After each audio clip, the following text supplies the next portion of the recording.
Holiness to the college for the second time, and to be able to mark your relation to our college with our highest honour. We have very particular local reasons for our gratitude to you over some years now.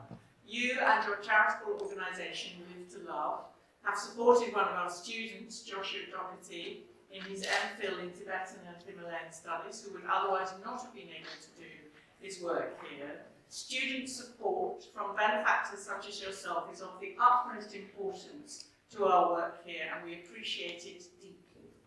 You have made welcome our wonderful Professor of Tibetan and Himalayan Studies, Ulrika Rose, who has organised this week's event at your monastery in Ladakh, and we have hosted here one of your nuns working on historic preservation in Ladakh.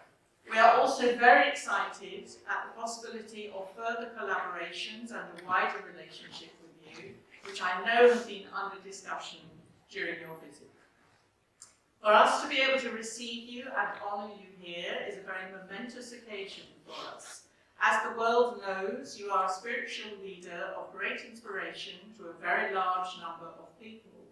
As Ulrika said earlier, your work in education, in charity, in environmental protection, in medical aid and emergency relief, and in cultural heritage is of huge significance to the world at large, as well as to the specific places, including Kathmandu and Ladakh, where your main activities are based. And let's not forget the value of the squeaking doors. The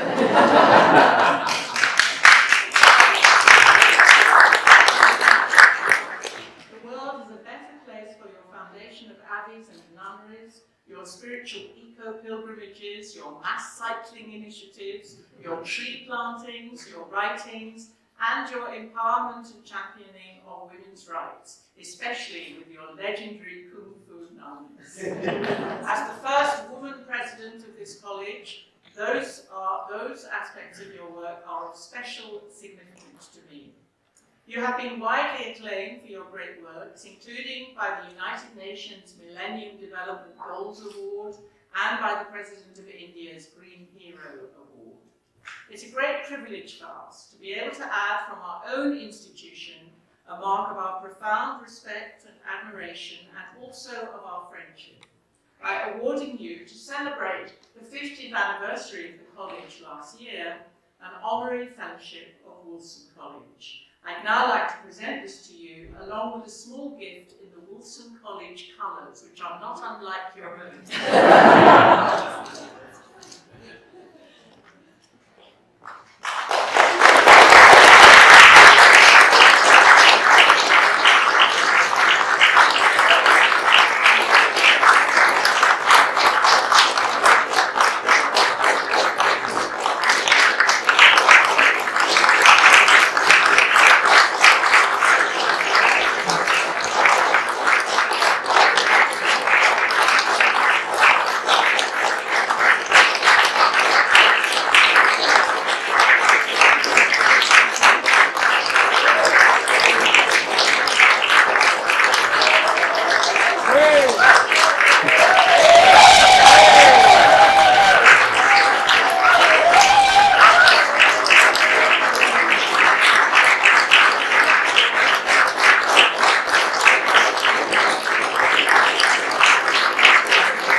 Especially here, governing body, Dame Amani, scholars, patrons and friends of Wolfson College, University of Oxford. A very good evening to you all. I am very humbled and honored to join the impressive list of honorary fellows at your prestigious institution. It has been a privilege to work with Wolfson College for over the past 5 or 6 years, especially in promoting all the diverse cultures of the Himalayas and its own history. As you all know, that the Himalayas are spread across Nepal, India, Bhutan, Tibet, China, and Pakistan also, in today's context. And are source to some of the world's major rivers. The Indus River, which comes through Ladakh and Pakistan, and the Ganges, and the Zangbo Brahmaputra.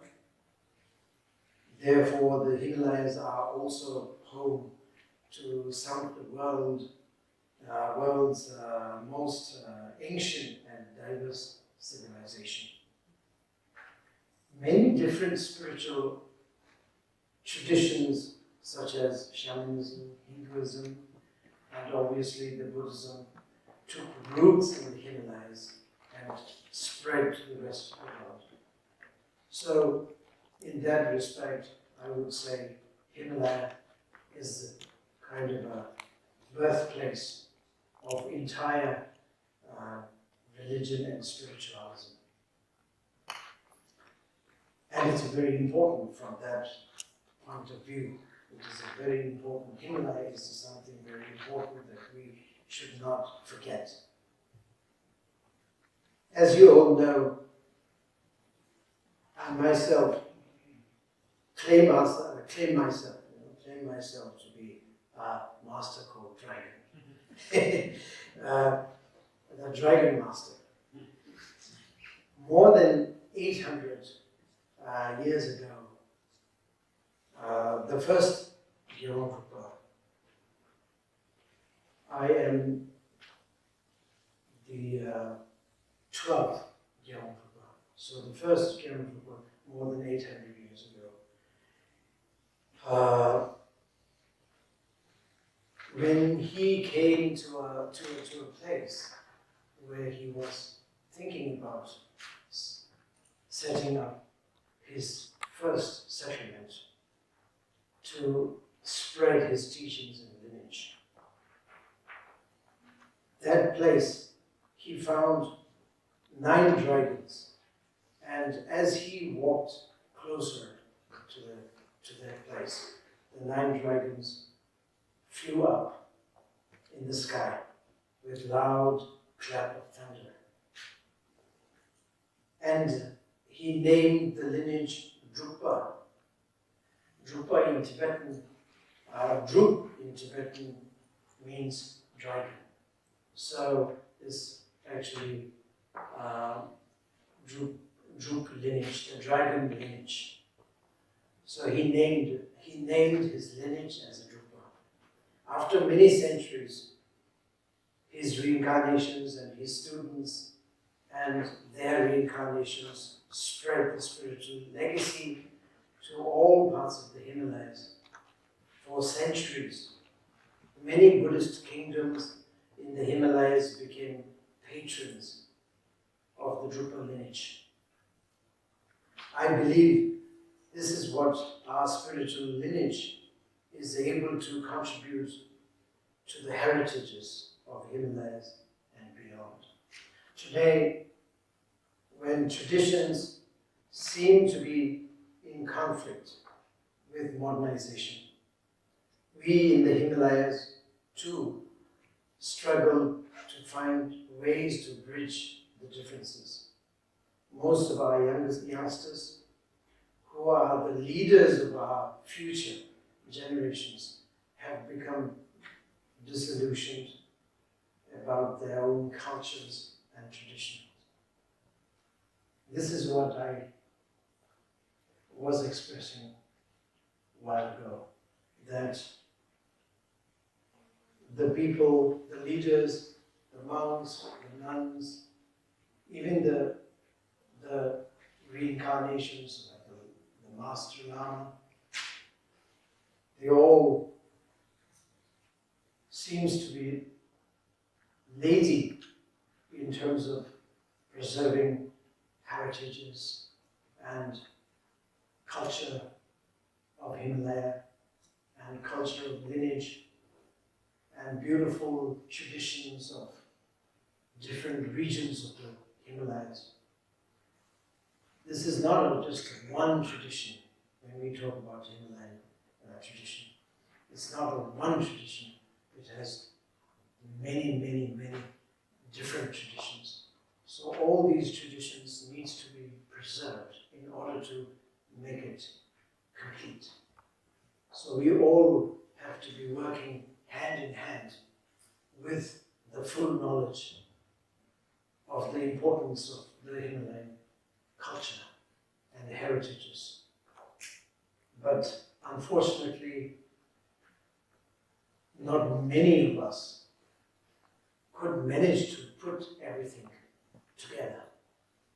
So therefore, I was also expressing my gratitude for you guys to put all the effort and hard work to help us to protect and preserve the culture, heritages, scripts, and statues, and etc. All these things are amazing and very impressive for me. We naturally cannot disconnect heritage, culture, and tradition from our practical living. Making sense of our Himalayan heritage and making it a living tradition is something we all must strive to achieve. Because history has shown that our forefathers' wisdom could be an answer to modern day crisis. Some people may say that those of us, people like me, who are committed to heritage protection are old-fashioned. Looking at the conflicts and problems we are facing today in this world, we need history and experience to resolve them. Therefore, I am, like all of you, passionate about preserving our centuries-old traditions. Although I am not a scholar, I usually say I am a very uneducated person. Most uneducated person in the world, and especially uneducated master in the world, I would say. But obviously, I would be honored and proud to be able to continue working with people like you continuously. From my depth of heart, I want to really dedicate my life, my energy to really work with you guys until I cannot move anymore. So I don't want to take much of your time. Just I want to thank you once again for the Honorary Fellowship and a belated congratulations on the 50th anniversary of Wolfson College. Thank you very much.